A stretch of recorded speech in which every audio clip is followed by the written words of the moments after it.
Welcome. Thank you so much for joining us for this, our ultimate session of our Friday afternoon programming for this conference. We are joined today by two speakers presenting presentations entitled Growing a Deeper Environmental Movement via a Gaian Missionary Religion, and entitled Introducing a Theology of Relational Accountability, an Eco-Centric, Anti-Colonial Theological Methodology. For those of you who are joining us by Zoom, we ask that you keep your microphones muted. And if you have any questions about technological issues, direct them to me. I'm on the Zoom call at Owen Yeager. Send me a private message, please. But try to keep the chat relatively still. And for those of you who are in person, please come and find me if you have any questions, or Bobby or Kara. We're both here to support. I'll have a question and answer session at the end. We'll give both these presenters a very fair share of time before then. And to begin, we have Erik Assadourian. Erik was a researcher with the World Watch Institute from 2001 until 2017. He directed or co-directed 7 books focusing on consumerism, eco-education, global security, and economic degrowth. He is an adjunct professor with Goucher College, and in 2019, he created Gaianism.org and is now working to grow a new Gaian religion. There's currently a local Gaian community in Middletown, Connecticut, and in New Orleans. Erik, thank you and welcome.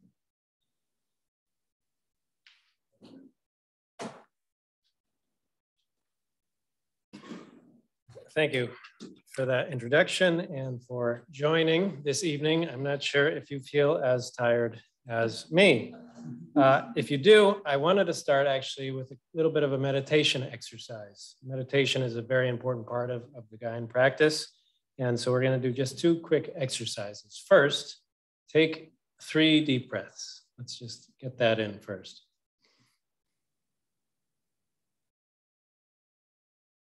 Now, after your 3rd breath, hold it. And while you're holding it, for as long as you can, tell yourself, repeat to yourself over and over that I am separate from Gaia. And really try to believe that as you do.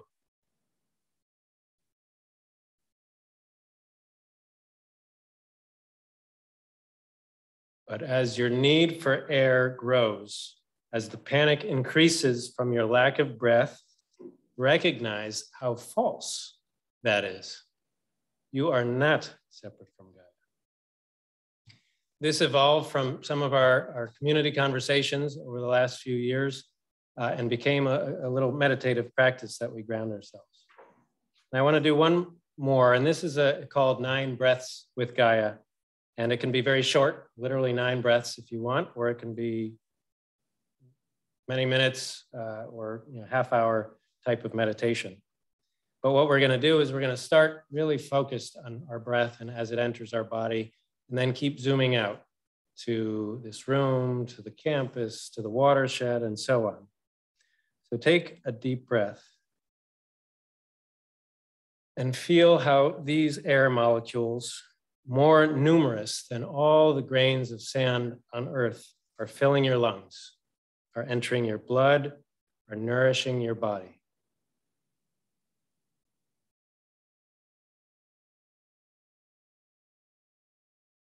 Now expand outwards and feel that air traveling around this room, exiting your lungs and entering the lungs of your neighbor. You are literally joined by your breath. We are a community, temporarily woven together by the breath we're sharing. And that's not that easy in a COVID era, but we have become a community through our breath these last few days.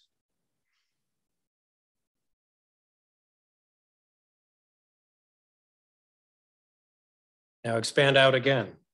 Follow the air as you share it across the Harvard campus with other humans, with insects, with plants, with all the life in this campus.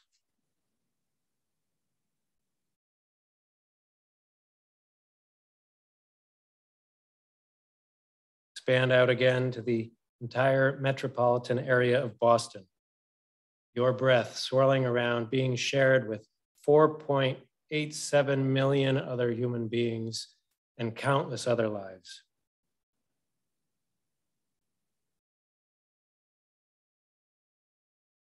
Out again to the Charles River watershed, where your air is nourishing the trees and other plants that filter the water, that capture the water and bring it down into the river for our benefit and for all the other animals and all the other life, which all depends on water.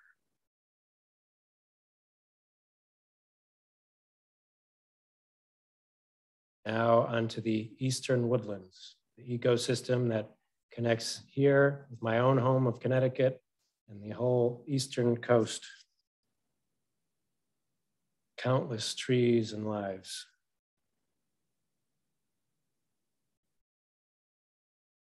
The entire continent now of North America.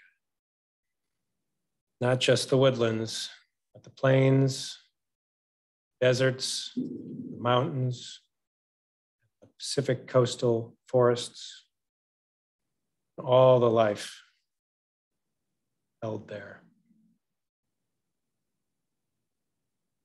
Now zoom out one more time to the entire living planet, to Gaia, one unified entity that we're all part of.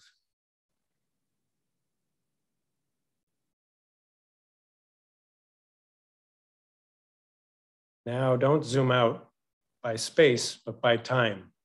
Travel backwards in time. Follow your air back through your parents' lungs, through your grandparents' lungs, through your ancestors' lungs, all the way to the great oxygenation event of 2.4 billion years ago, when suddenly the lives of all us oxygen breathers became possible.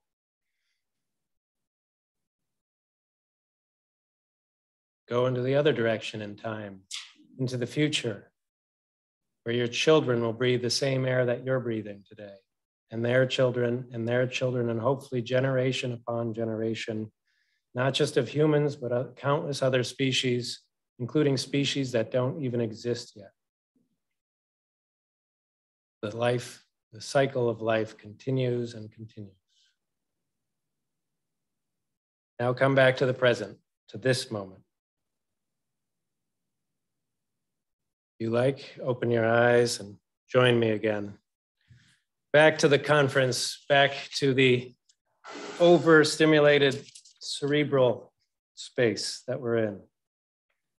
But as I said, meditation is really a central practice in our religion, in our philosophy of connecting to the earth. We encourage meditation 3 times a day at sunrise or when you wake up. We're pretty flexible. Solar noon and evening or sunset. Again, as a way to connect us to those daily cycles. And we actually encourage outside meditation, outdoor meditation, really get out and connect, to follow.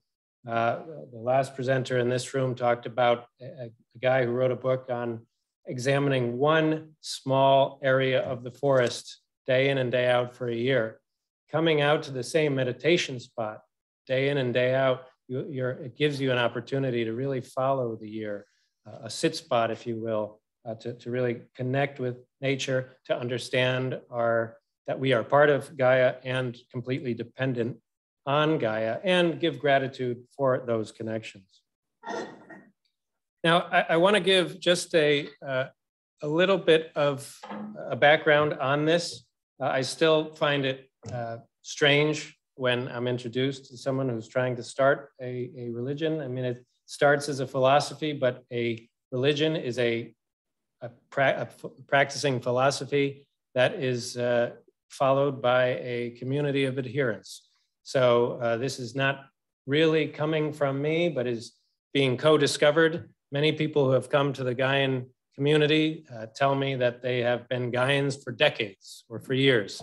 It is a common term that has a much longer history than my little attempt to bring people together around this. But for me, this journey started at World Watch. As was mentioned, I've been there since 2001. Probably would still be there today if the organization still existed, but organizations have lifespans too. And I did study consumerism, cultural change, economic degrowth, lots of other solutions that could get us out of our sustainability crisis if only we would implement them.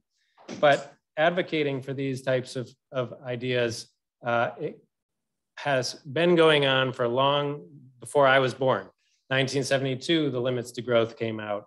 1968, the Silent Spring, and early 1970s, the population bomb. Lots of smart people have been telling us how we could stop from destroying our civilization, but it never seemed to work. And at the same time, I felt unnurtured in that community of intellectuals who treated environmentalism like a job, like a career. We would come together, we would write books, we would advocate, we would speak on these topics, but then we would go home. And when somebody got sick, nobody was bringing them a casserole. When somebody had a child, no one was offering to just help take care or cook them a meal so that they could relax. And so there was a moment where I heard a quotation from Martin Palmer, where he said, environmentalists have stolen fear, guilt, and sin from religion, but they have left behind celebration, hope, and redemption. And that really spoke to me, to the point where I snuck in a chapter in State of the World 2013, which I was directing at the time, on building an enduring environmental movement. This idea of really looking at deep ecology, the Gaia hypothesis or the Gaia theory, and trying to see if we could learn from the most successful organizers in history, missionary religious organizers, to reboot environmentalism in a way that incorporated celebration and ritual and connection in a much deeper way, and helped people in a way that they needed help in the immediate term, and bring them into this philosophy.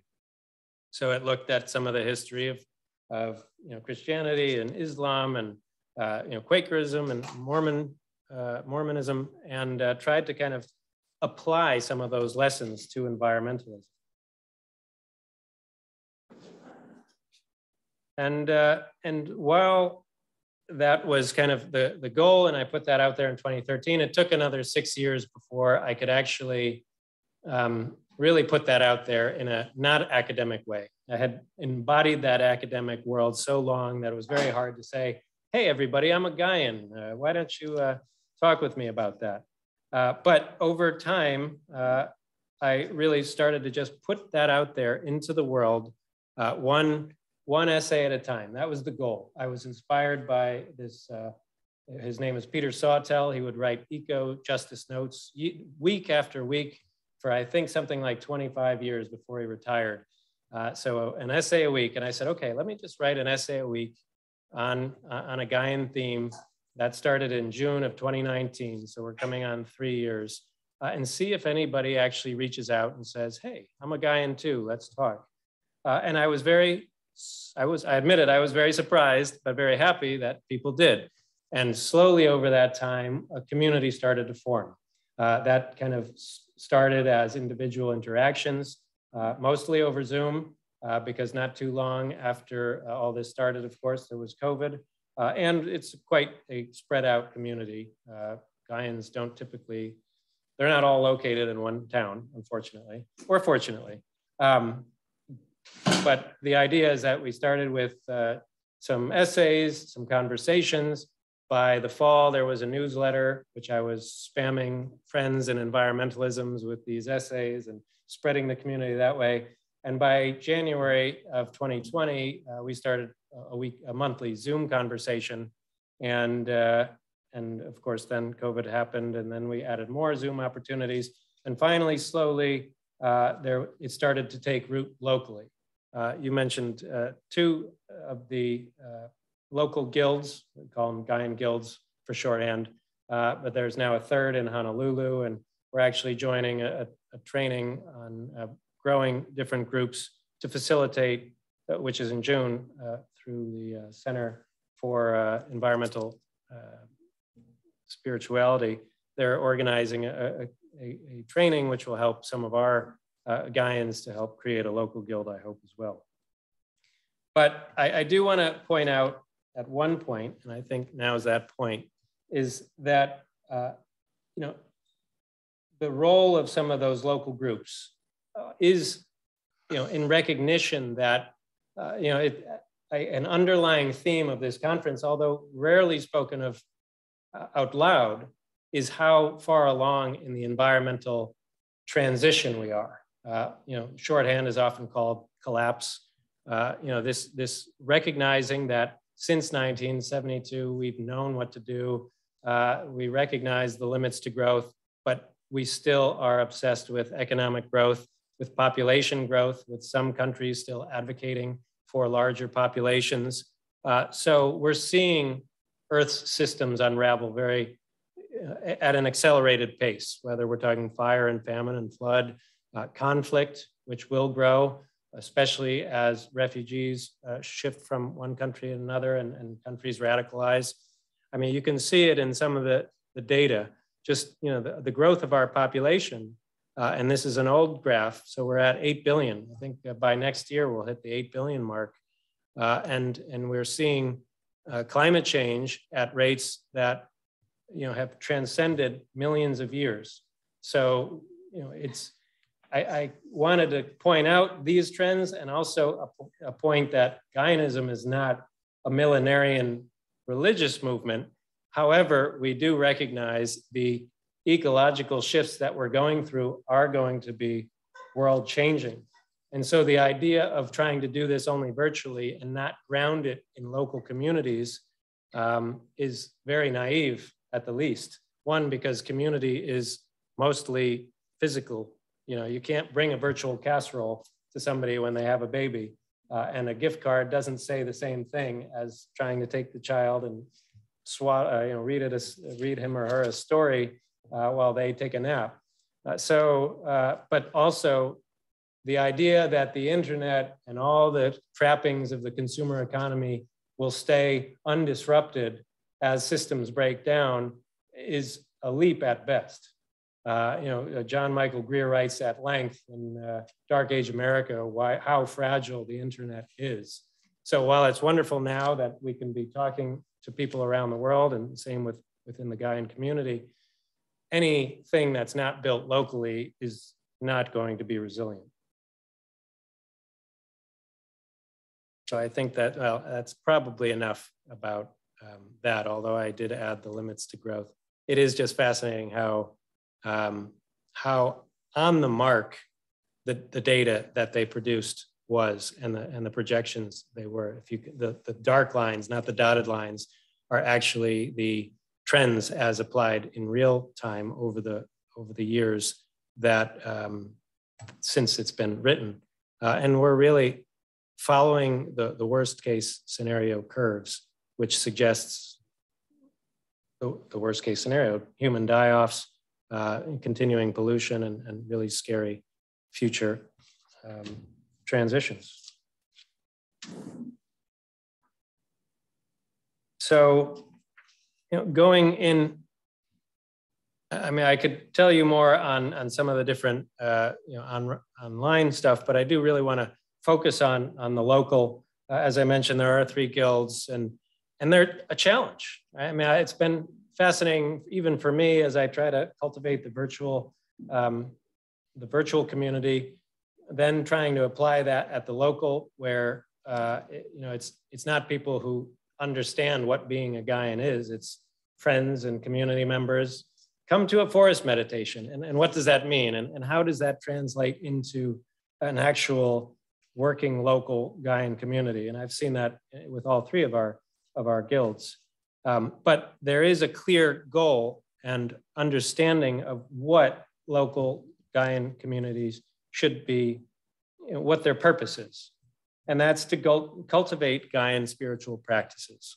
This idea of spending time in nature, meditation, especially outdoors, and connecting to the earth with that frame, and other practices that connect us to the earth. That includes things like we do a full and new moon fast to, again, everything has multiple goals, right? One is to just connect us to the moon cycle, right? Because most of us no longer look up and see the moon. We don't automatically know when the moon cycle is. So having that built into your calendar, you can say, oh yeah, it's new moon tomorrow, or whatever it is, so that we can actually keep that in mind. There's also benefits of fast health-wise, and also benefits of fast psychologically if these transitions that I personally worry about happen. Right now, few of us know the feeling of hunger anymore because we live in a very abundant food economy. And so having fasting experiences actually can help, with that too. So there are lots of Gaian practices. I'm going to talk about them a little bit more in depth in a moment.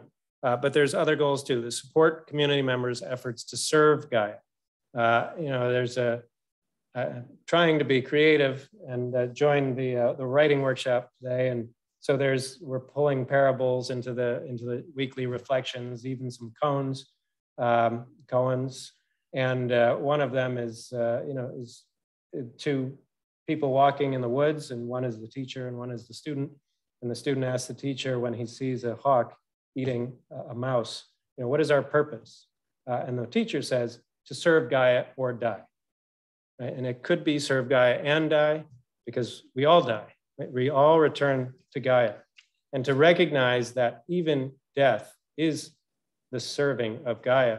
There's this recognition that we are servants of Gaia. We are part of Gaia and utterly dependent on Gaia. Therefore, we are in a reciprocal relation and must also serve Gaia.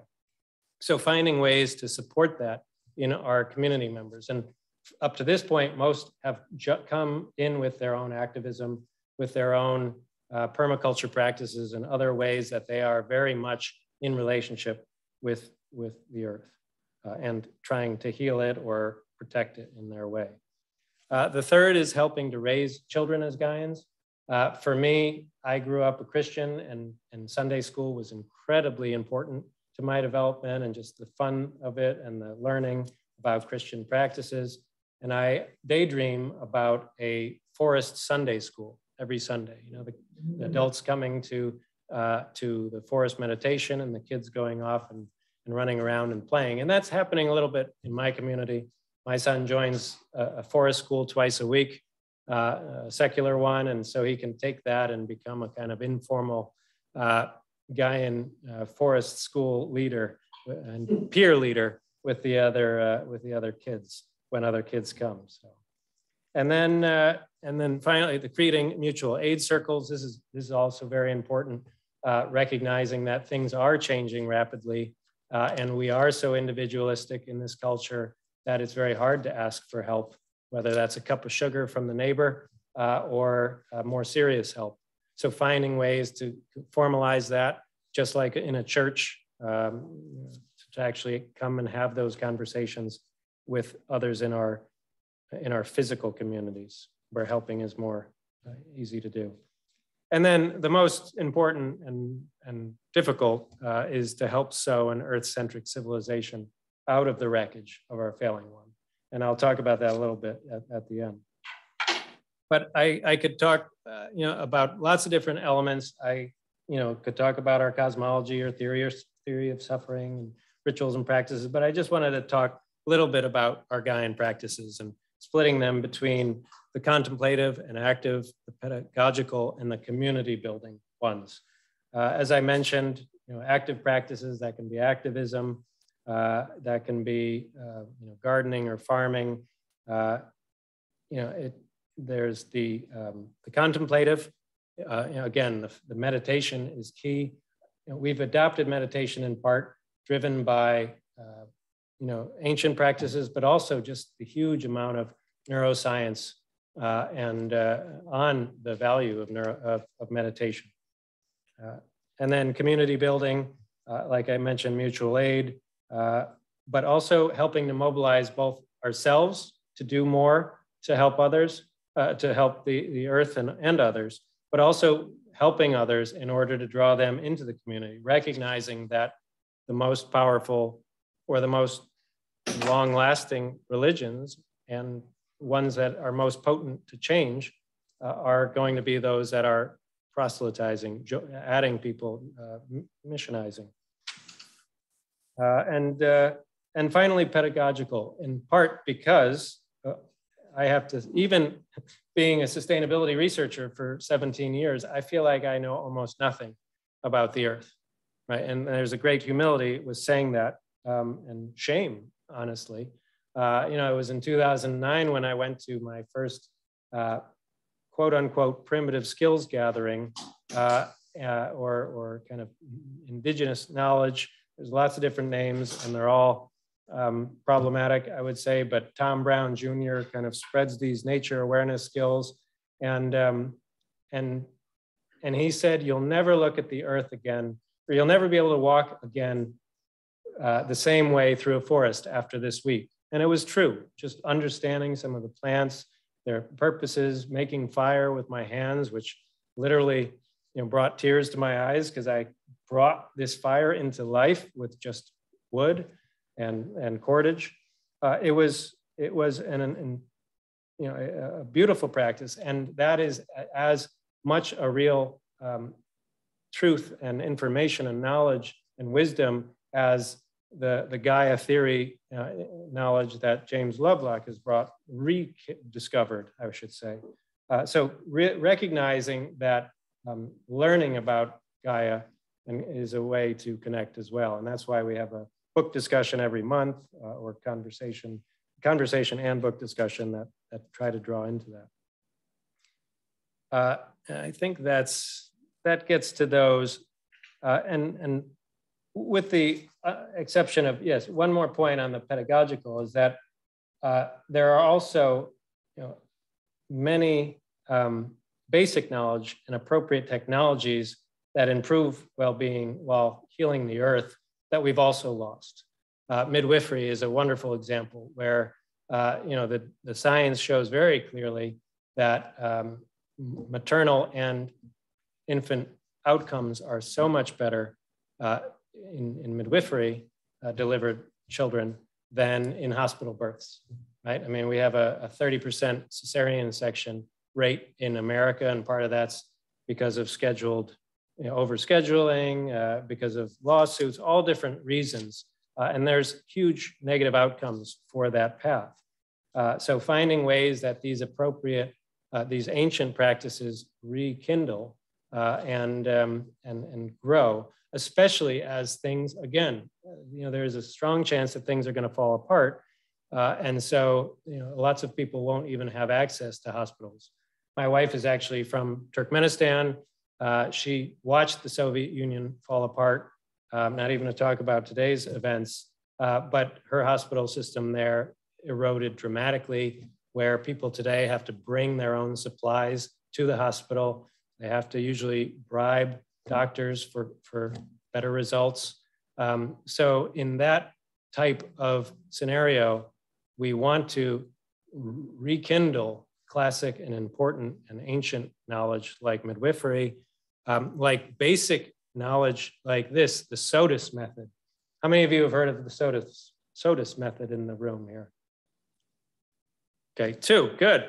Well, what it is you put water in a plastic or glass bottle and leave it in the sun for at least 6 hours, and it's drinkable, right?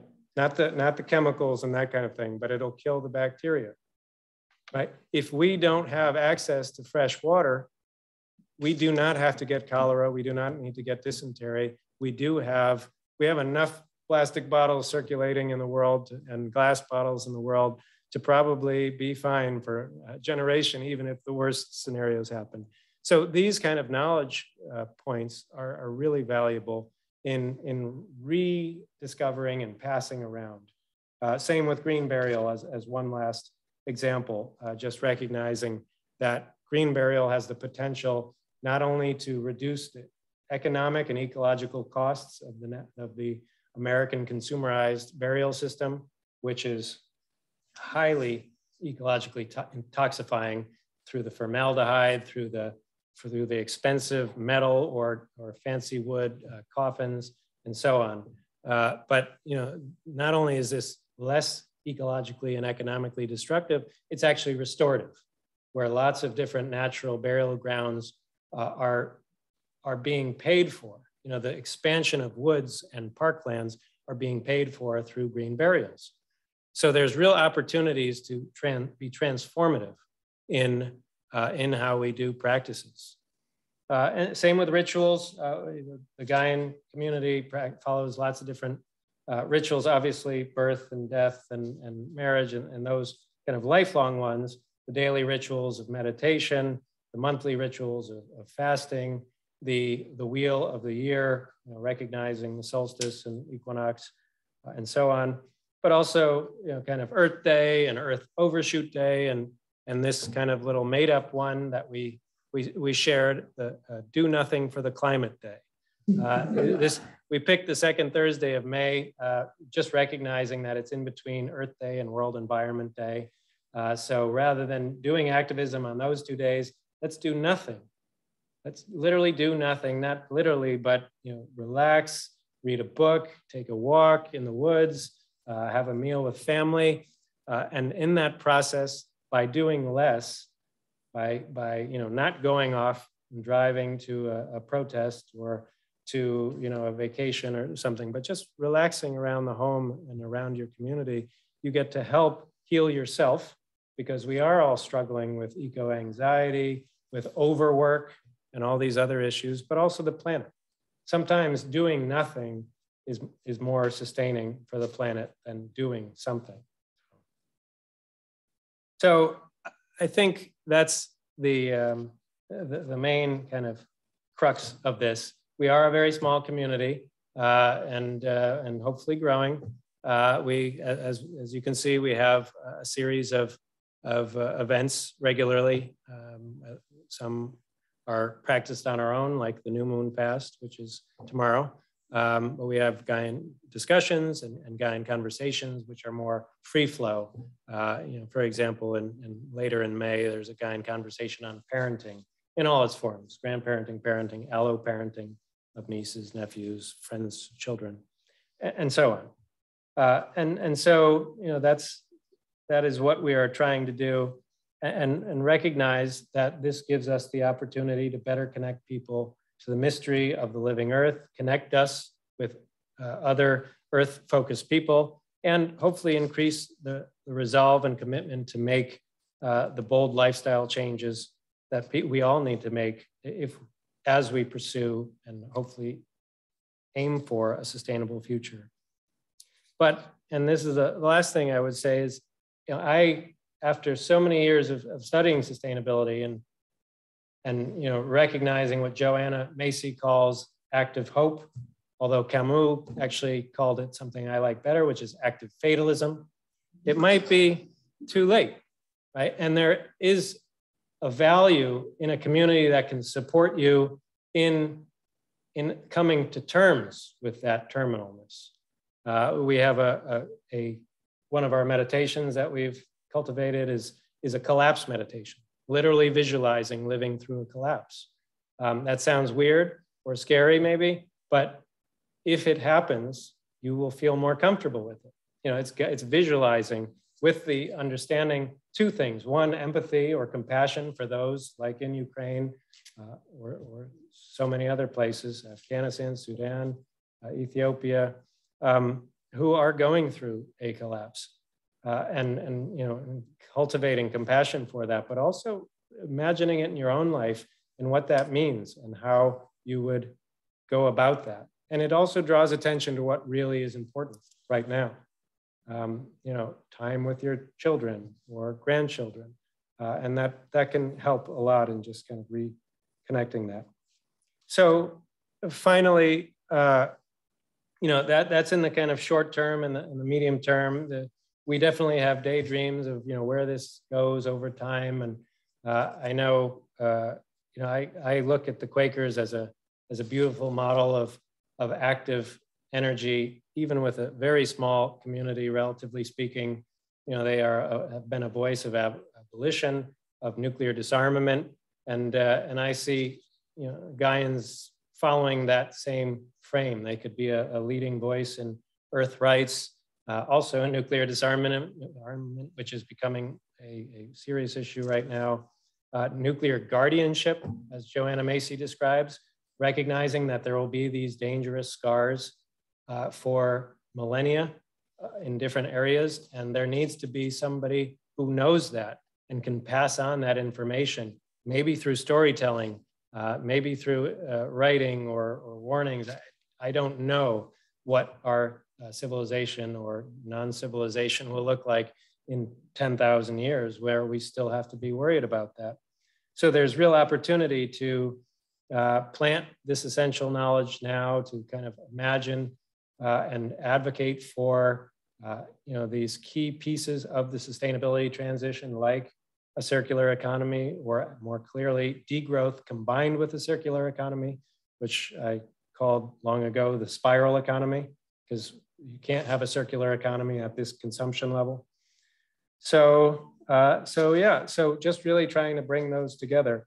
And I'll stop there. And obviously you're all invited to join any of these conversations. If you live in Honolulu and are coming from here, well, that's doubtful. But if you are near to Connecticut, you're welcome locally, but you are always welcome to join us online in our virtual community.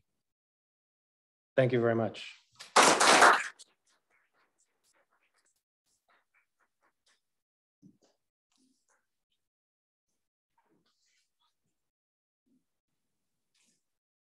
Thank you. There was a question posed in chat. I just wanted to say that we'll get to that. We'll have a question and answer session after our second speaker goes. So our second speaker is Billy Gekas. Billy is a second generation settler, person of color in Toronto, Ontario, Canada. They are currently a graduate student at the University of Toronto's Trinity College, focusing their research on anti-colonial methodologies and eco-theology, and works within their Anishinaabe medicine elders, Dr. Stella Blackbird, adopted Nokomis, and Audrey Bone. Thank you, Billy. Welcome.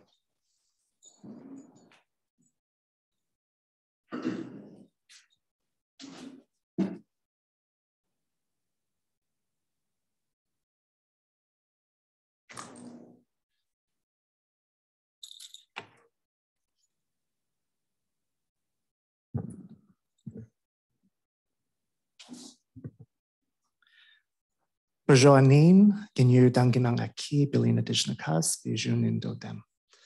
Gichimegwich, to this land and to all its inhabitants and ancestors in which Harvard Divinity School is living and working from. The space is located on the traditional and ancestral land of the Massachusetts nations, the original inhabitants of what is now known as Cambridge and Boston. I offer my asema, my prayers, my honor, my respect to the people and the Aki, or land or earth, and all the Nij Maniduag, or two-spirit medicine elders who sacrificed their lives and carried in their bundles the wisdom, histories, and protocols of creation and its lifeways in the Massachusetts nations.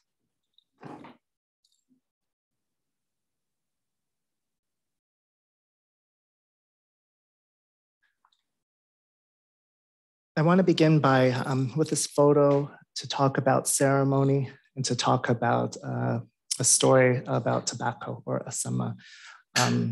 In the Anishinaabe tradition, where I've been adopted into and I work with closely, there's a tradition before we give a teaching that asema, or tobacco, is given.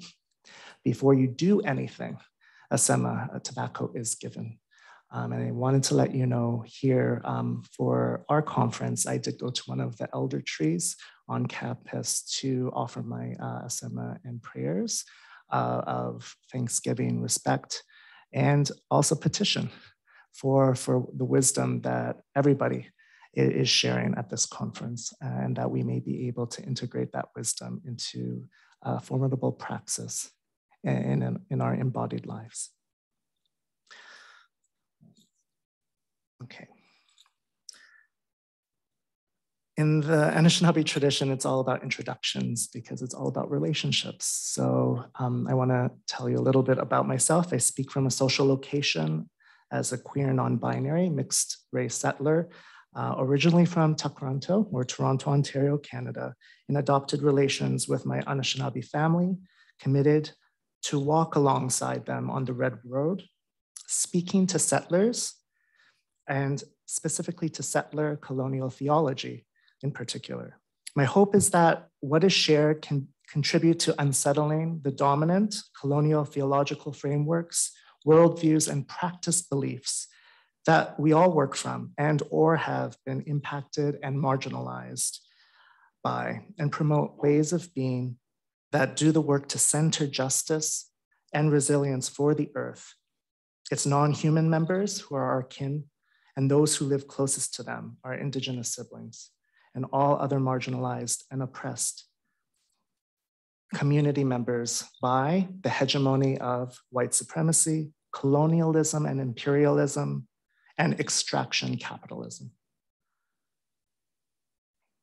This is a quote from my late Nokomis, grandmother's medicine teacher, Elder Mark Thomas.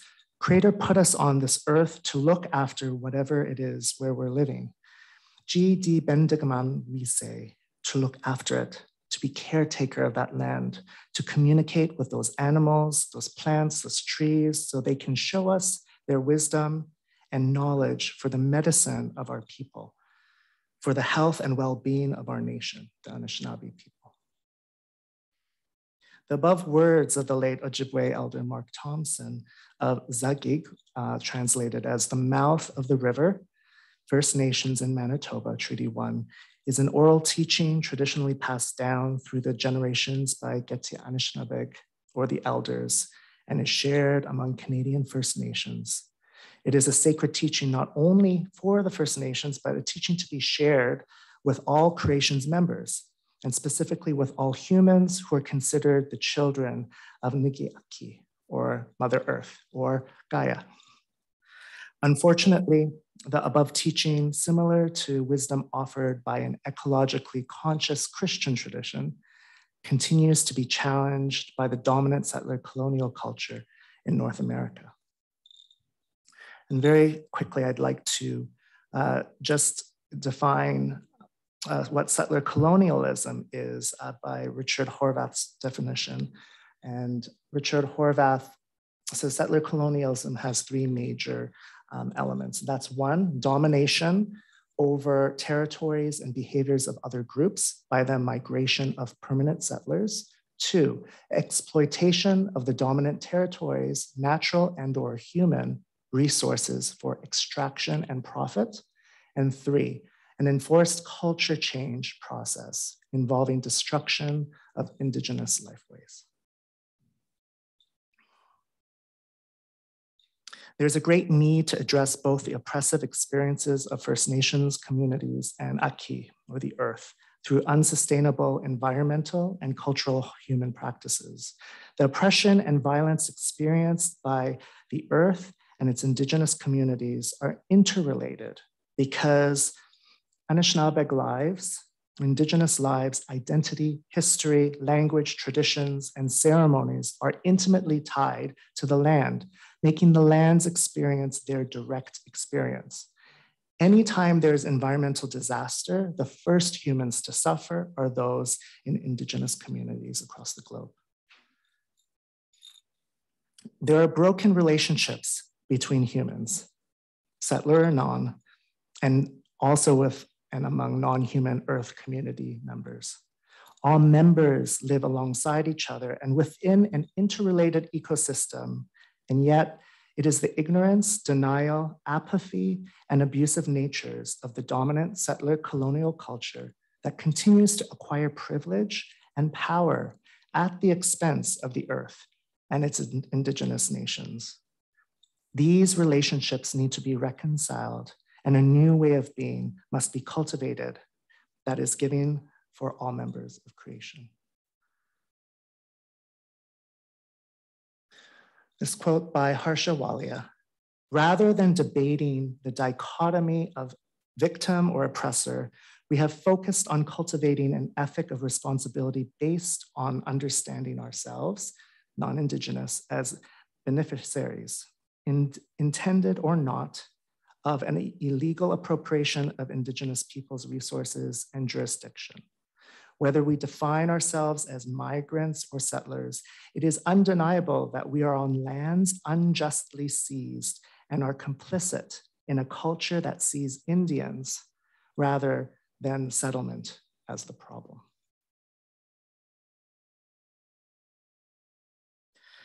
There is an urgency to change how theology functions on individual, communal, and structural levels from both a theo or thea ethics and theopraxis perspective. This urgency is called from the marginalized voices of those who suffer the impacts of colonialism and racism, and ecological destruction and environmental racism. The goal for this study is to give an introduction to a theological method developed on the foundation of a theology of relational accountability, or TRA. As a settler theologian who is accountable to and in adopted relationship with my Anishinaabe family and community, this theological method is written for other settlers to consider and to be challenged to integrate its method within their own methodologies and hermeneutics that inform their theoethics and praxis.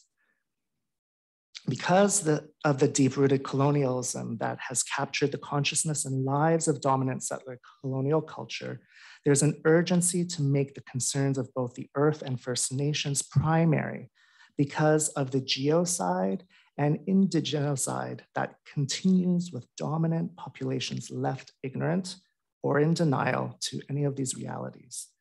There's a great need to address both the oppressive experiences of Indigenous communities and the Earth through unsustainable environmental and cultural human practices.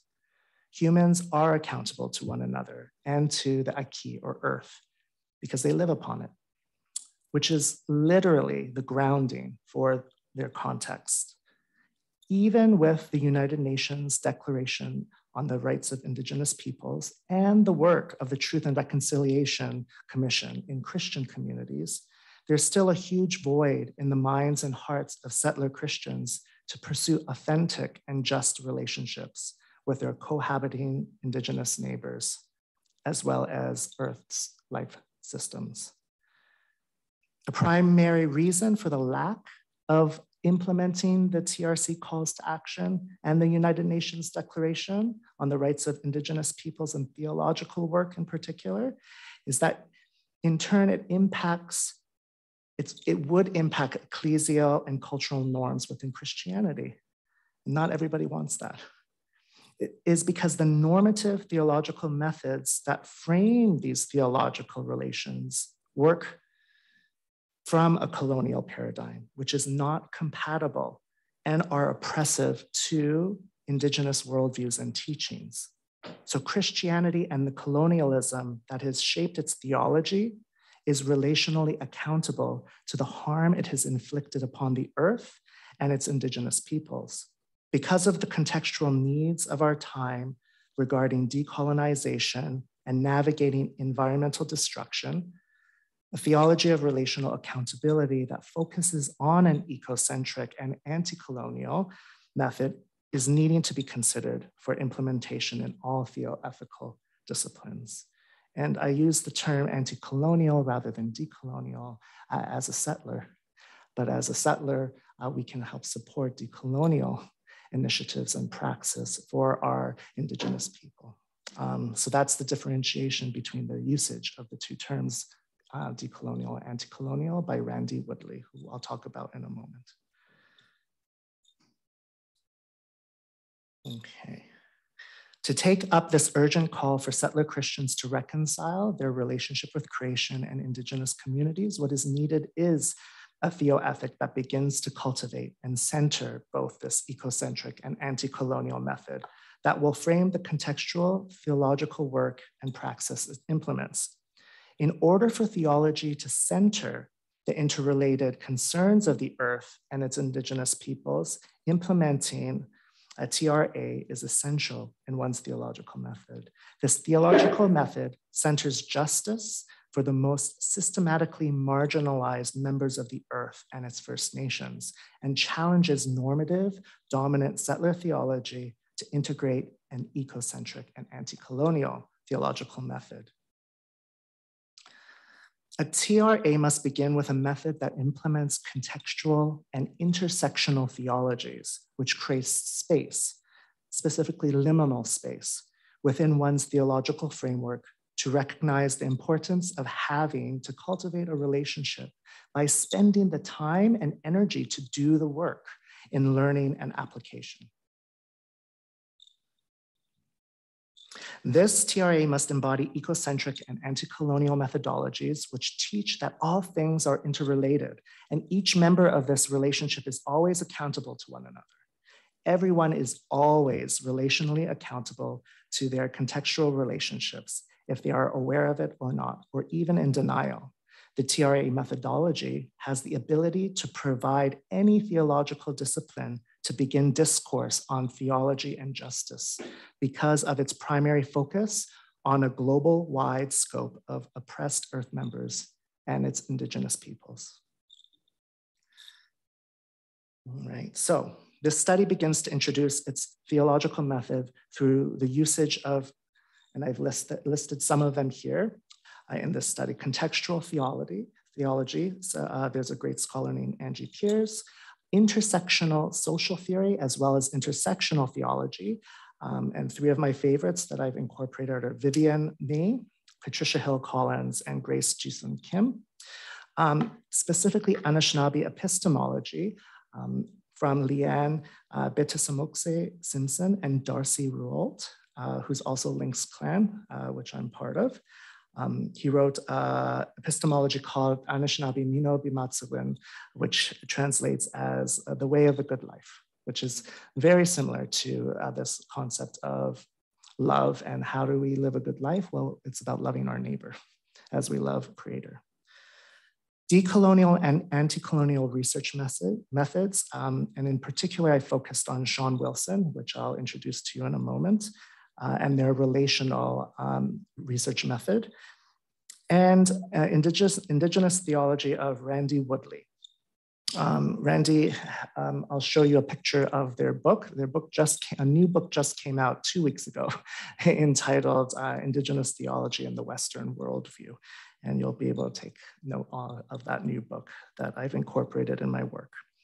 And of course, a selection of eco-theological hermeneutics and the hermeneutics that have been created through works of Thomas Berry, Norman Wurzba, and Cynthia Molobra. All right, so this is one of the indigenous research methods I've used in most of my work, and in this study in particular, by Sean Wilson, who happens to be a high school friend of one of my Anishinaabe mentors back in Manitoba. So the world is quite small. Their methodology is taking 4 of the axes of research methods and starting to explain how each axis is always related to one another. So starting, of course, with ontology, epistemology, axiology or ethics, and then methodology. And they're all interconnected. And because this is a two-dimensional diagram, it would be better if it was 3D, that arrows or vectors would be connecting all of them from different angles. And the next one, so here's Randy Woodley, who has a great permaculture organic farm here in the States. And this is his newest book that literally just is hot off the presses. And the quote here, Jesus, like every Jewish person, would have included land as part of his own understanding of who God is. Narratives around place naturally compel us to define our social location in the story. A non-local theology, a more abstract theology, makes it easier to ignore social location and place. This Western view encourages an objective view of reality over a subjective view of reality. Like the only things that matter are those that we can prove, as opposed to our thoughts, our hearts, and our experiences. In this work and in some other works, Randy quotes Jairus Grove a lot and coins this term, the Europatricene. So we've heard of the Anthropocene, but this is even more specific, where we start to talk about how it is the Eurocentric, patriarchal frameworks that the world has been conditioned out of, and a lot of our methods work from. So it was a European elite that developed a distinctively mechanistic view of matter, an oppositional relationship to nature, and an economic system indebted to geographic expansion.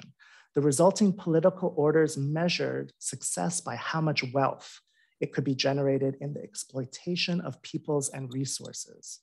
The geological record bears the mark of this European assemblage of hierarchies. Understanding the forces of Europeanization, the forces of racial superiority, economic hegemony, and global resettlement is essential to understanding how the planet got to this point. This project of, again, extraction capitalism and the unfortunate method of colonialism is at the heart of this worldview and framework. All right. Lots of words, lots of terms. I want to take our focus now to a short film to help us have a sensory journey about connecting in relationship. And this short documentary is based upon my late Nokomis, Dr. Stella Blackbird, and Audrey Bone, who are the medicine elders that I work with in Manitoba.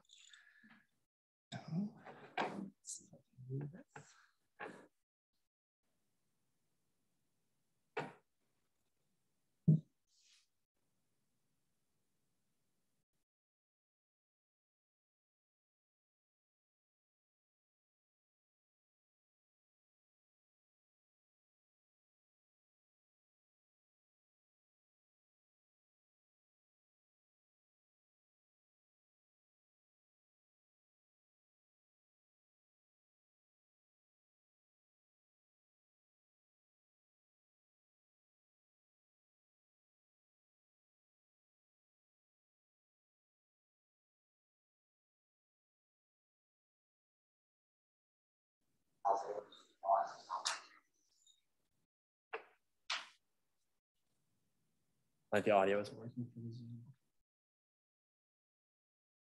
No. It's probably not playing at all. Oh gosh, okay.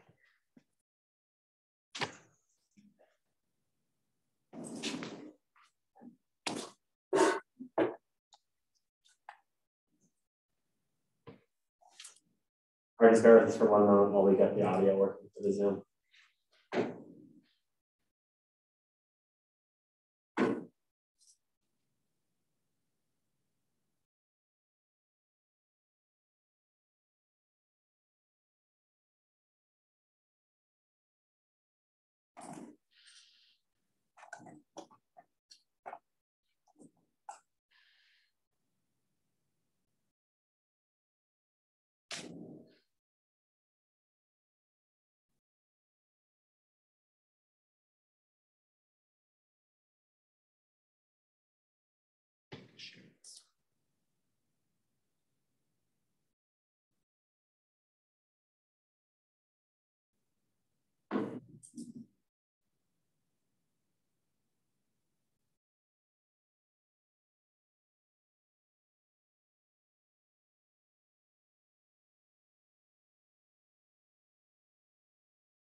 Would you get some audio choices when you start the screen share?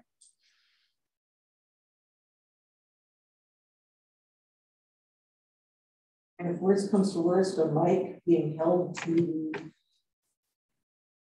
actual. Oh, yeah. Very peculiar. Sorry, just a moment. This is really weird.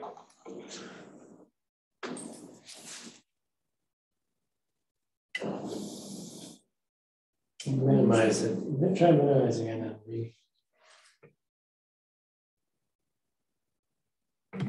I don't know. Oh.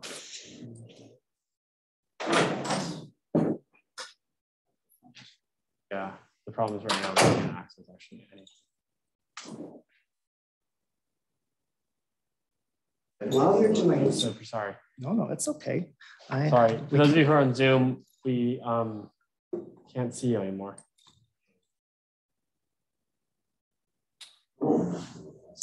Should we just lose the Zoom altogether? No, because it looks like it's gone.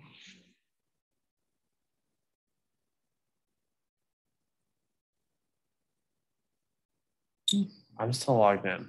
Okay, why don't we continue with the power? Continue the PowerPoint. Rob is here.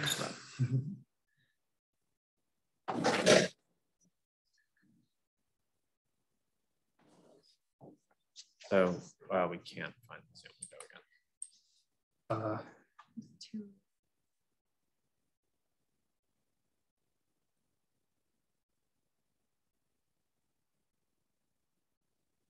Control bar, that's just. On the left. Is the presentation over? No, the presentation is still going. Okay, so we'll just open it back up. Which one was it?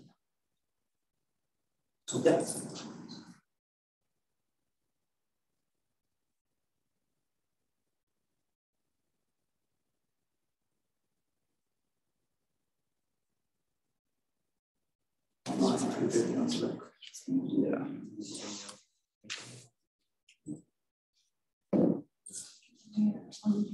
All right, sorry. We should have it set up in just a moment. Those of you who are online, and for all of you, thanks for bearing with us. We're always running a hybrid conference. You're doing a phenomenal job.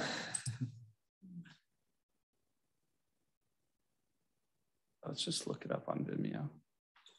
Oh, Makwa, we.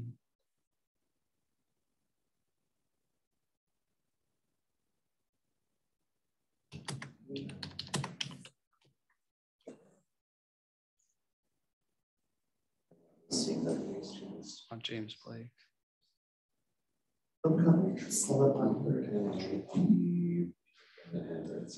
What's the account name?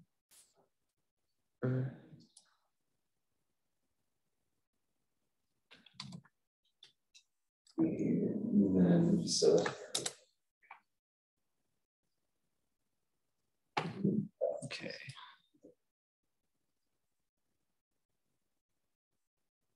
No, we can screen share.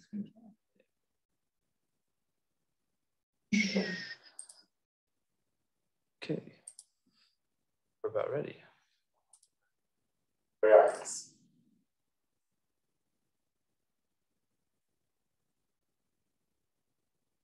All right. We can play like this.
Thank you so much. This documentary is really just really close to my heart, and everybody who's seen this. And thank you. Okay, thank you. Perfect.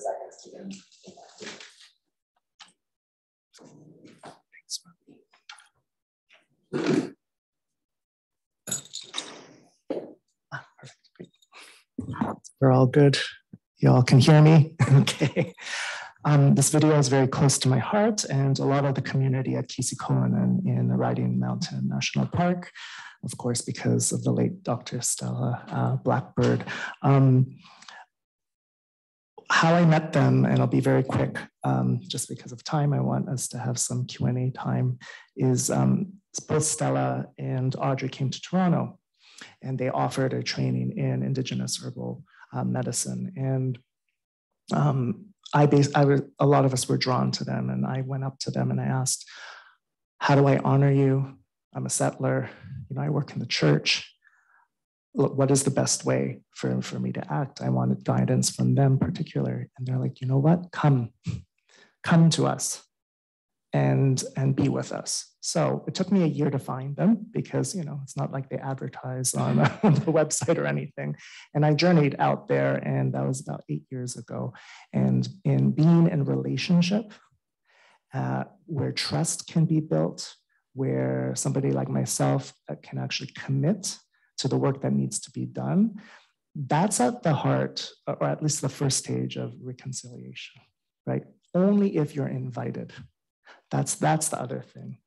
We tend to forget. Sometimes we think, oh, okay, well, I want to go in and fix things, right? And that's not the way. Sometimes your fixing is not welcome, and you need to wait for invitation. So by Creator's grace, in my case, I was invited in, and I continue to work with them to this day. And I'll be going to see them finally for the first time in 2 years since the pandemic, my community.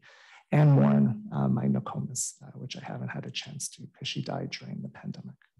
Okay, to close up, I want to just throw some questions to you, just to take home. One, and maybe this can be discussion in the Q&R.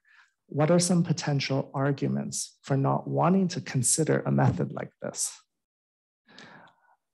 Is there, as settlers, for example, or people in different traditions, religious traditions, Christian and not, is there something, is there resistance?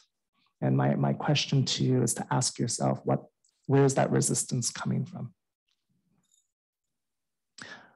Another question, how does your method and theology inform frameworks that benefit at the expense of marginalized groups, such as Earth systems and its members, Indigenous peoples that are in direct relationship with the Aki or the Earth? Again, to reiterate, everyone is always relationally accountable to their contextual relationships, if they are aware or not, or even in denial. One event, if I had a little bit more time, there are 3 different situations. And if you haven't heard of Grassy Narrows, please look up Grassy Narrows. It is the mercury poisoning event that happened decades ago, where the government of Canada lied to the Indigenous communities. And there, of course, is intergenerational trauma and death because of poisoning. And this event I was at in 2018 with David Suzuki and Leanne Simpson, and of course, Judy Da Silva, who is leading the bringing of awareness to this problem. And I will let you know the update today, 2022. There hasn't been much change in regards to government help, even though the government of Canada has promised to actually provide the money for the physicists and chemists to come in to help remedy the waters. Okay, I'll close with this quote, but before that, another very important announcement that just happened. The Archbishop of Canterbury, who is basically the head of the Anglican Church of England, is on a tour to Canada to come to listen to Indigenous communities and possibly offer an apology. as an insider to the functionings of this kind of tour, I will let you know the unfortunate thing is that a lot of the indigenous communities were not actually consulted before this tour was approved, which means there has not been consent from the indigenous communities where listening and potential apology wants to be made. So, and that includes 6 nations in Ontario where they have refused. So the board, the ministry that I sit on the board of directors for, Toronto Urban Native Ministry, has resynced our participation in helping to plan on this tour. And as an act to remind our ecclesial institute that if we had a theological method or theology that really wants to do the work to be accountable to not just the history, but to the present practice, consultation and then consent, invitation is at the core of all of this.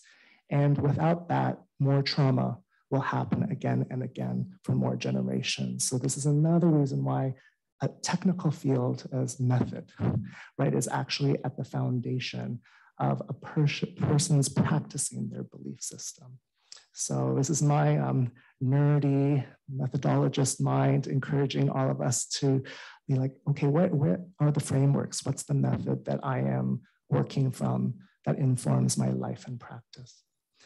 So my favorite Anishinaabe scholar, who was in that picture as well, Leanne Simpson, we need to join together in a rebellion of love, persistence, commitment, and profound caring, and create constellations of co-resistance, working together toward a radical alternative present based on deep reciprocity and the gorgeous generative refusal of colonial recognition.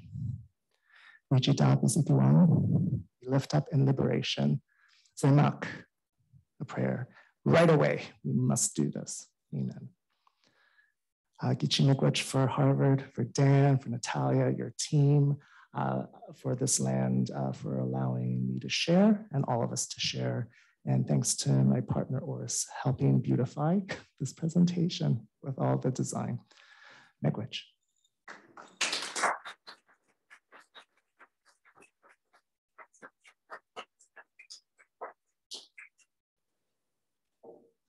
Thank you both so much. I'm going to begin the question and answer with the question that was posted in the middle of your section, Erik, and then open it up to those of you in the room and those of you on Zoom. For those of you who are in Zoom, if you want to go into the Q&A tab and put a question in, or feel free to raise your hand and speak, either would be great. And for those of you who are in the room, raise your hands. I'll call on you. So this is from John Halstead. Hi, Erik. I've been participating in and observing naturalistic religious communities for a couple of decades, and it seems they all seem to struggle for similar reasons. Rationalistic religions struggled to motivate people. It seems to me that there's a correlation between the success of a religion and the degree to which it taps into the irrational or the transrational. Do you agree? What are your thoughts about how this applies to Gaianism? Might want to stop the screen share. Oh, yeah. Thank you, Bethany.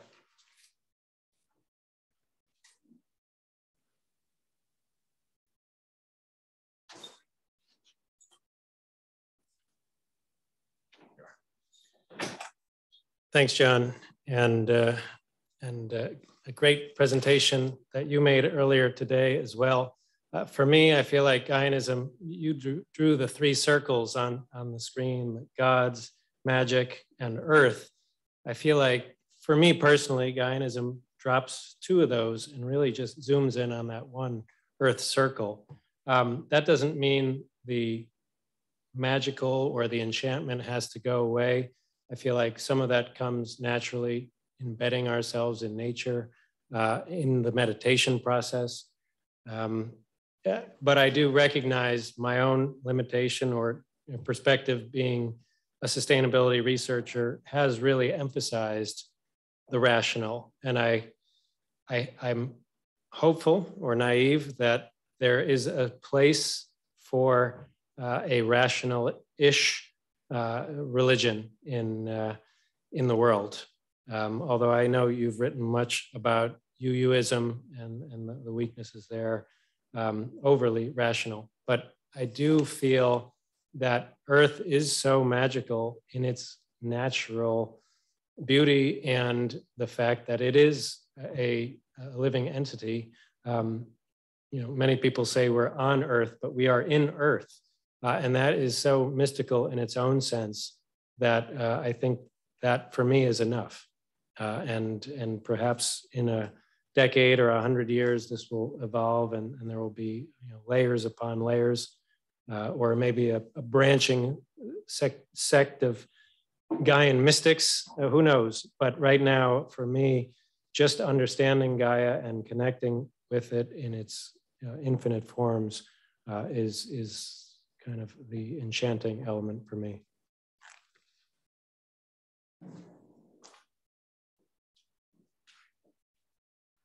Thank you. Are there any other questions right now?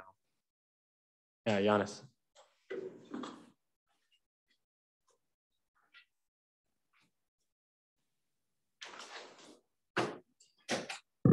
First of all, I just want to say that Billy is incredible. I specifically got over my conference fatigue to come and hear this talk. And I want to really thank you so much for doing a robust job of making the wisdom that we don't really have access to conversational with the Western Academy in an attempt to open up understanding, because that's extremely difficult. And you're just doing a fantastic job of it. I had a question that I wrote down during the middle of your presentation that I think is kind of a counterpart to one of the questions you asked for us to take home, which is, why wouldn't we do this? And I know I'm not quoting you directly, so please excuse me. And so one of the things that I constantly ask when I see a fantastic presentation like this, or talk to very intelligent people who are extremely excellent specialists, is, being very in touch with the conservative forces in North America. How do we open up a conversation where we can convince, trying to be polite and diplomatic in the way that I say this, but where we can convince people who are very concerned with soteriology that native wisdom and pagan wisdom and revivalist pre-Christian European traditions and First Nation traditions, and my partner is actually a Salish person who was also, is now very much Westernized. I mean, it's all very complicated. How do we convert with soteriology in the common culture that, if you'll forgive me for perhaps being slightly vulgar, kind of amounts to afterlife insurance? Because we, all the presentations here have just knocked my socks off at this conference, including Billy's, but how do we talk to folks who are just like worried about what happens when I die, and how do we open up our hearts and empathy to that, to talk about how concerned we are for them as they are. I mean, it feels like sometimes condescendingly speaking from a personal perspective of us. And I know that's quite a lot to answer right now, and I don't expect perfection, but I would really love to hear your thoughts on it.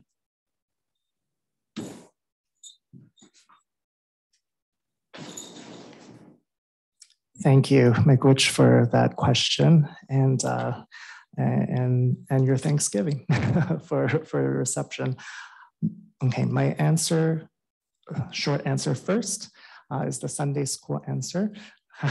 For those in the Christian world, it's not necessarily Jesus, but it's equivalent. It's about relationship, which goes back to my thesis about relational accountability. Because in order to have conversations that are so vulnerable, that really is at like the core of a person's experience and how they live, in order for a dialogue to happen, there has to be some platform of trust, so that the hearts of the questioner and the recipients can actually dialogue with one another. That's a shorter answer. When we talk about like salvific, soteriological kind of discussions, the other part of that question is, what is the platform you're discussing on, right? Is it on individual to individual basis, or is it in a communal basis, or is it from institution? So I think, again, coming to be contextual in everything that we do, even that kind of dialogue, let's say here at the Academy, I can present a paper or give a presentation and throw a lot of words and ideas, right? And I'm not gonna have intimate relationship in our dialogue with each person here or online yet. Hopefully that helps to encourage relationship building outside of this space, right? So then the question is, okay, how, first, do I have capacity to answer this question at this time in that place? If I do, great. If I don't, then who do I bring around with me? So here's a question. Here's an equivalent. So in the anti-racism, equity, anti-oppression work that I do at U of T, the whole question about anti-racism and white supremacy. How do you communicate these justice issues or equity issues to, if we're going to use your example, more conservative, people who have not even had the time to work? Maybe you have to get somebody who is more accessible for that person. Let's say somebody who is white, who has come from that experience, to be an emissary in a sense, to hold that space to communicate.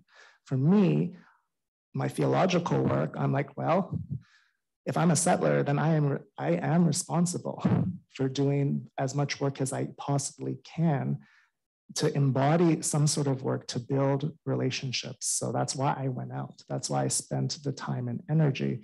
So then my goal is, as a settler, to talk to other settlers. So there are these different platforms and different kinds of relationships, but it does come down to relationship cultivation in contextuality, with hopes of trust so that things can flourish. I hope I was able to answer a little bit. That was a fantastic answer. Okay.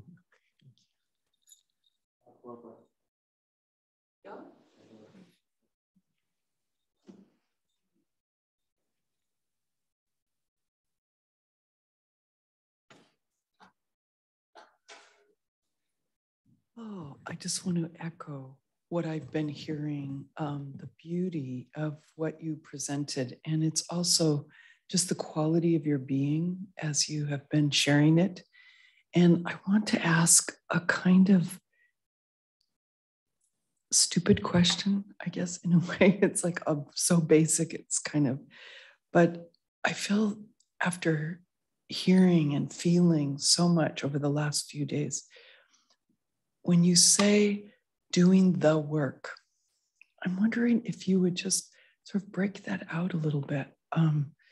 And especially in light of when you described how the Archbishop of Canterbury coming and in an intrusive and non-mutual kind of way. I just wondering if you would talk a little bit about your own work in this, and when you talked about being invited rather than initiating, just what that process has been for you and what transformations in your own work have taken place.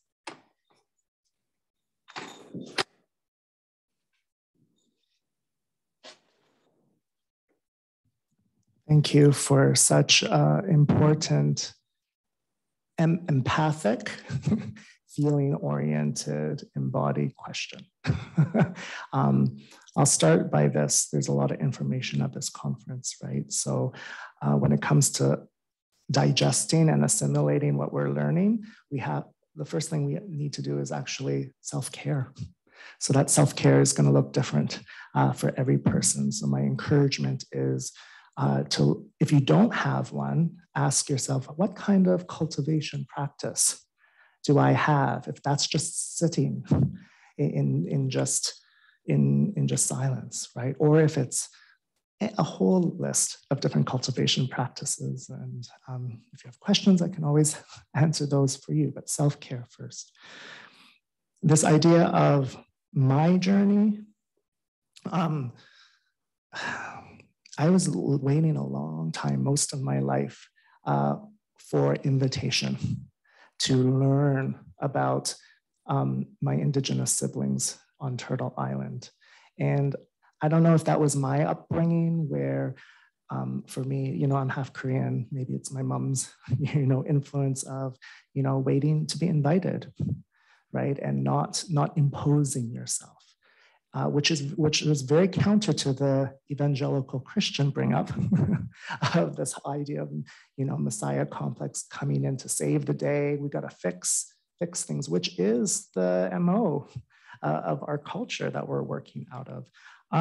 So I waited a long time, and it's funny, I feel like I traveled the world in order to come back to Turtle Island to receive the teachings of my elders and my community that I love so dearly. So how do you get, maybe the question is, how do you get invited? Or how do you do this work? Again, going back to today's Sunday school answer, which is about relationship, right? So how do you cultivate relationships?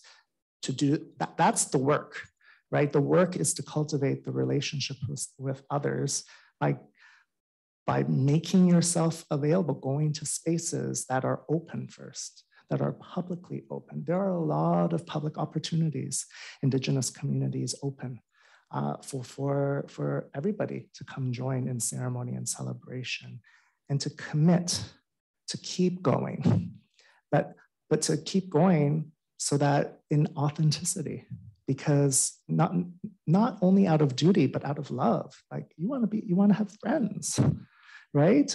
Friends, make relations in love.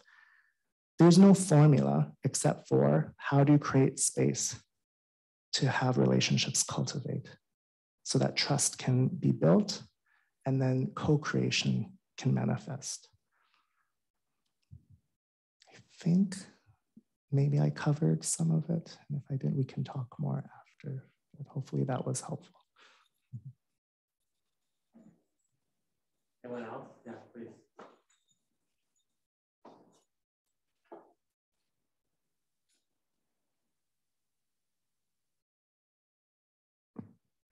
Thanks very much. This was a really lovely session. Lovely to hear both of you essentially leading the way into solutions, and with some real similarities about needing community.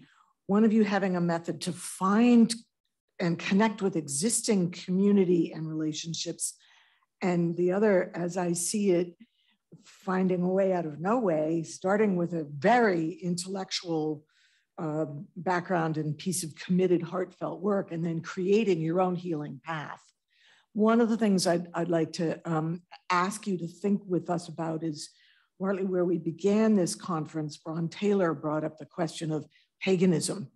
In my work and life, I see that as a category, and one that is used in an exclusive way to denigrate people and to claim here's my religion, which is a real religion, no matter how much we honor the dawn, or any other aspect of nature, but that there's a line when, if you become pagan, you are on the other side. So there's a power in that categorization. But I'd wondered if either of you, but particularly you with your choices, Erik, could reflect on where you stand in terms of how those categories do or don't serve your project or inhibit your path.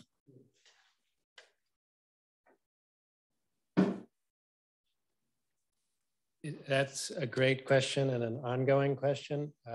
Again, listening to John Halstead earlier today, there are some in our community that were pagans or helped in the pagan movement, but felt pulled away from that community because of the God focus or the magic focus, because they were naturalistic pagans, to use that term.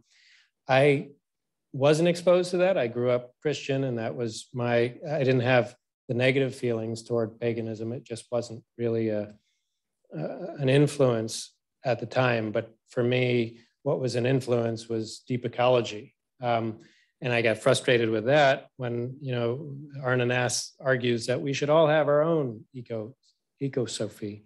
which for me feels like, then where's the community, right? If everybody has a different way. And then that combined or coupled maybe with Gaia theory and recognizing that mystical kind of reality, those two merged. And so I actually felt in my own personal search, I was trying to find what would work. The pagan community didn't really resonate because of the magical, I guess. And I recognize that I didn't do enough homework.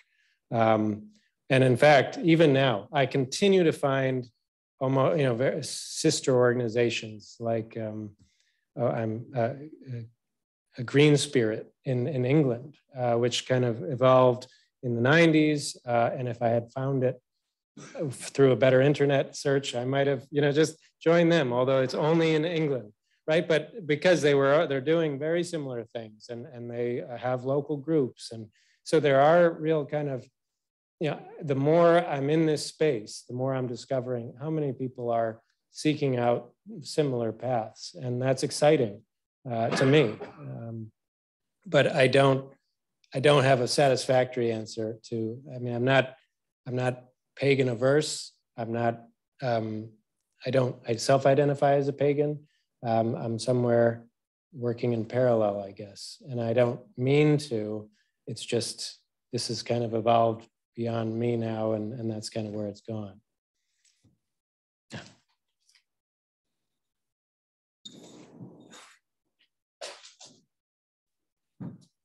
Thank you for the question, and you stirred me on to an answer of, I think because I'm mixed race already, I embody some sort of intersectional experience. So that kind of already began my journey of what does it mean what is identity?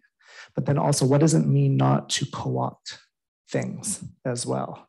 So this is my identity, but what is outside of my identity? What does it mean to be a Canadian, being, Korean and Greek? But then what does it mean to be a Korean, Greek, Canadian who is in relationship with their Anishinaabe family, and not to co-opt without on any level, right? So that's why this idea of relationship building and trust is built. But for those who don't have such embodied intersections, like where does that leave me?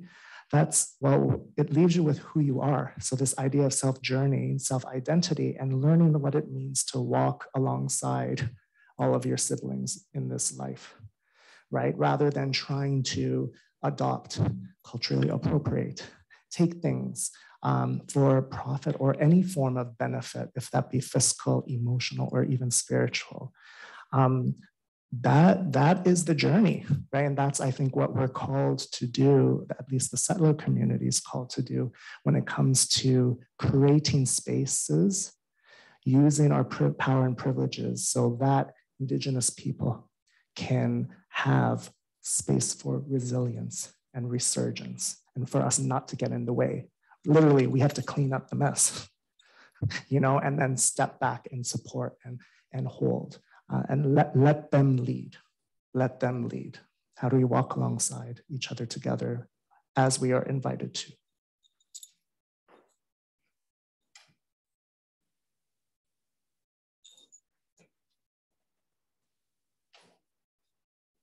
Thank you both so much. This is really just such a moving session. It really embodies everything that we're hoping for in this conference. Just in terms of creating a space where people are creating new things and also doing new things in ecological connection to very old things, to really, do that alongside one another and be friends in the different things that we do. I do have a specific question for you, Billy, because you were just talking about your own intersectional identities. And I wonder if you could reflect a little bit on the relationship and distinction between settler identities and migrant identities, which I guess I would understand to be the difference between groups of people who claim land that other people are on for their own and make up new rules in ways that are deeply harmful to the indigenous and people and indigenous ecologies, and migrants who come, often as a result of their own experiences of displacement into other societies, quite often settler societies, not to dominate, but to accept the rules of the society to which they come. How do those two fit together? And how do those create different paths to relationship with indigenous communities?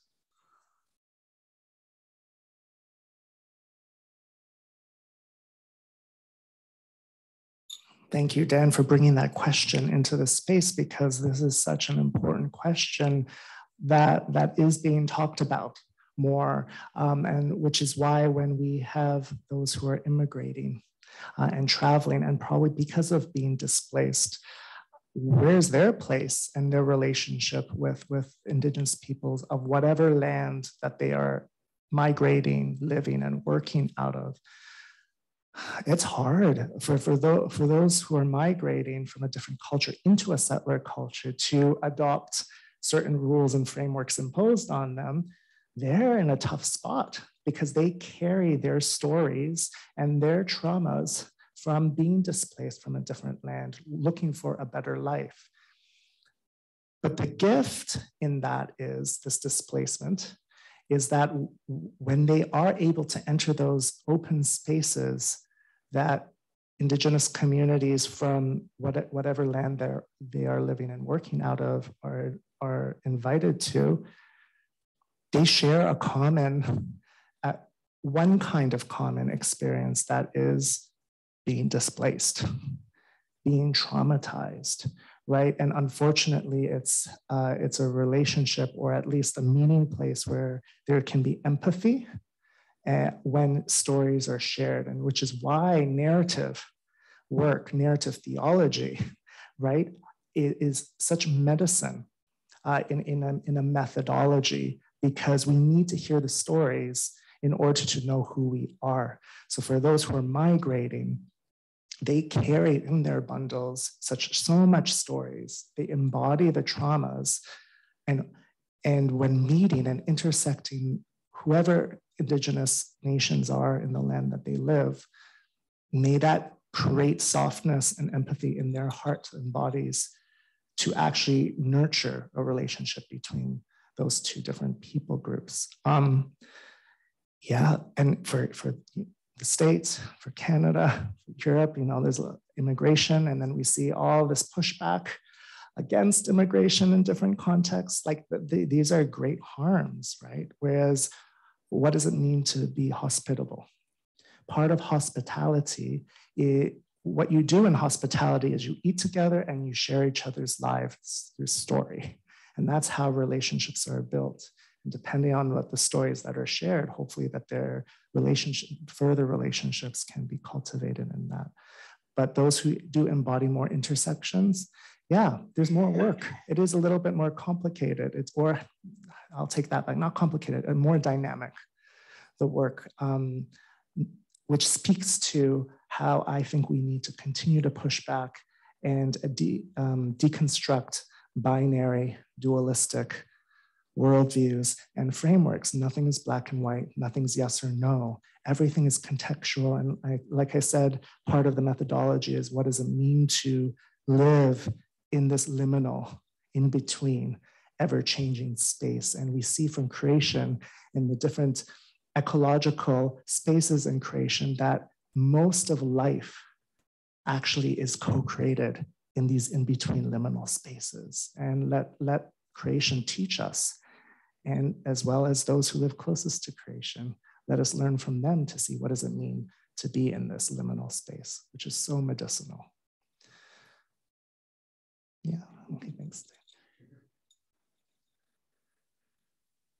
I can say it from here. No, okay.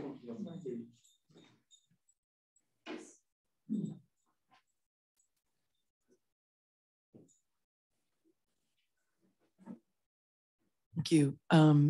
Two questions. One is, there's a curriculum called Sacred Earth. I don't know if you're familiar with it, but ironically, it's actually been created within the Episcopal Church by folks who have been slave traders in the past and are seeking to deconstruct that, but also create a sort of interactive learning place to do the work that we've been talking about. So one is, are you familiar with the sacred earth? And I'm wondering from an Indigenous perspective, if you think it's in the right spirit. And then secondly, I'm wondering about your vision. What if this work begins happening more and more within settler, colonial, Christian traditions, or in other ways, secular contexts? What's your vision of what could be possible, or what does health healing look like ultimately? Yeah.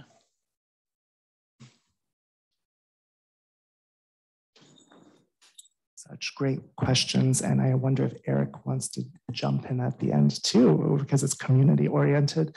Okay, one, no, I haven't heard of Sacred Earth, particularly in the Episcopal Church, even though I'm part of the Anglican Church of Canada, but from what you, sorry, Sacred Ground, thank you. But I'm going to infer maybe an understanding of, from what you have shared, that there might be a desire for settlers or for the slave traders, let's say, for reconciliation. This is what I'm going to say. We always have to take lead from those who are victim to such crimes. We have to take lead for them. And even no matter how much we want reconciliation or want to do work to kind of make things better, you have to wait for the lead. You have to wait to be invited, because the people may not be ready, which is another example with Archbishop coming to Canada and not getting explicit consent from the communities. Do not impose, even though that there is such genuine desire to fix things. That's the problem.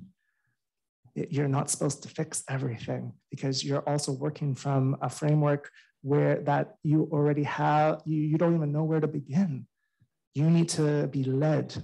You need consultation on how healing can happen. So that's my outsider theoretical answer to work like that. Take the lead. And until then, you got to wait. And that might take generations to wait. My vision. Indigenous communities in Canada have no potable drinking water. They don't have access to healthy food. They are dependent on boxed, high preservative, high sodium food. We see the health deterioration of the history of Indigenous people across Turtle Island, diabetes, cancer, all of this. Grassy Narrows, for goodness sakes, with the mercury poisoning.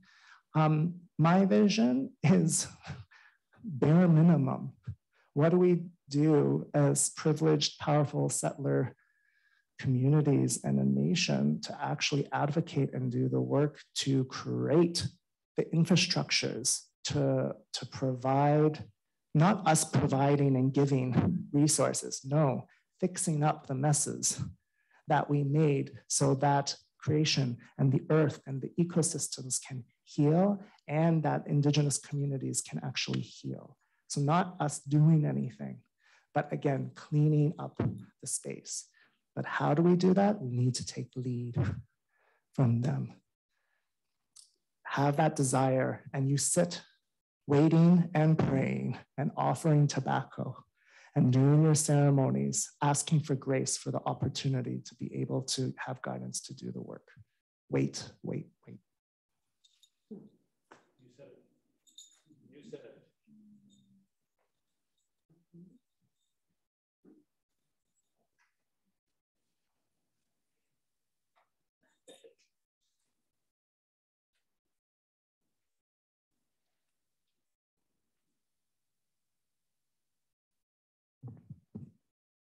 Hi, thank you both. I really enjoyed your talk. I learned so much, and so I'm grateful for that. I just had a comment.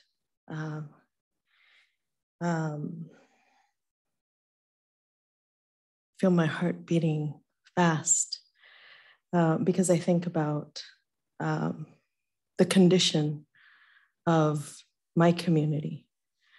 And I think about how I've witnessed some people claiming to want to help, but it really is about their own needs. It's self-serving, really, more than it is about doing what I would say is the more honorable thing, which is gifting. What can you gift to these communities? I'm Chickasaw Chicana, and I think about the immediacy of the need, like you were talking about, not having clean drinking water, or in the work that I do about the missing and murdered women and Two-Spirit peoples, that is so, in many circles, just so every day. We have to warn our daughters, we have to warn our children, and have to worry whether we're going to see them or find them, or if they're going to come home. So I think I speak more of expediency. I can't wait. I mean, I can't, please, at least in through my eyes, do you want to help? Email your local legislators, get involved in go into the spaces where you have power, where nobody will listen to me. Nobody will open that door for me. How can you provide those spaces and create, for example, a place like this, where I can be at the podium and I can tell you, I need you to not wait. I need you to find ways to actively search, but be aware that you might not be invited, but why is it? And instead of getting upset, recognize and learn about the history. Get educated. Maybe there's a reason that a group of Native women don't want a white man in the room. You know, look at the statistics. And so I think that in that way, getting educated, we're all educators, maybe not all of us, but to some degree or another, if we're in spaces like this, we have the capacity, if we don't know, to get educated ourselves. And once we have that knowledge, to incorporate it into the work that we do in one way or another, so that way at least the voices come into the room. Because it's not necessarily every day that you're going to get the Indigenous people coming into the rooms. And so I just wanted to share that because, you know, when you said waiting for generations, in my mind, I'm like, oh my God, no, don't. Like, you know, what can you do now? And you are correct. Don't, the whole savior or, you know, the white savior mentality of like, you know, coming in. We don't need that. We know what we need and we know what we lack. Ask in a genuine way if you want to ask. If you're not trusted, be patient. But in the meantime, still be resourceful.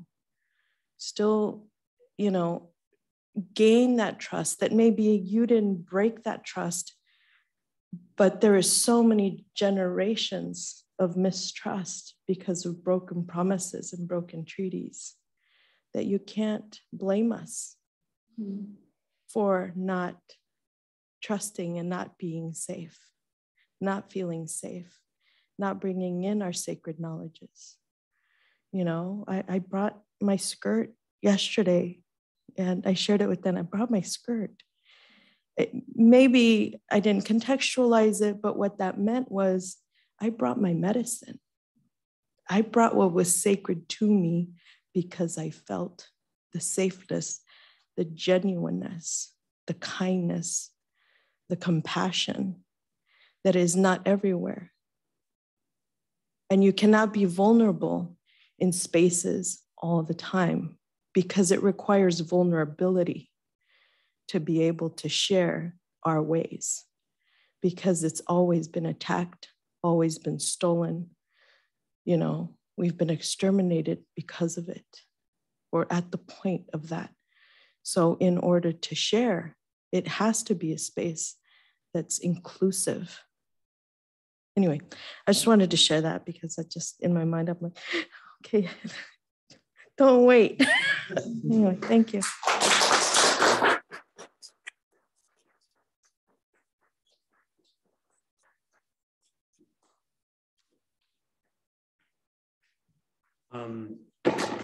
The question, it's a great question in the Q&A chat, but I think that seems like it's an appropriate space for us to leave. Thank you, and thank you for all that you all brought into the space and for all you bring to this conference. I want to stop recording, but before I do, just wanted to take the moment to give you all one more round of applause.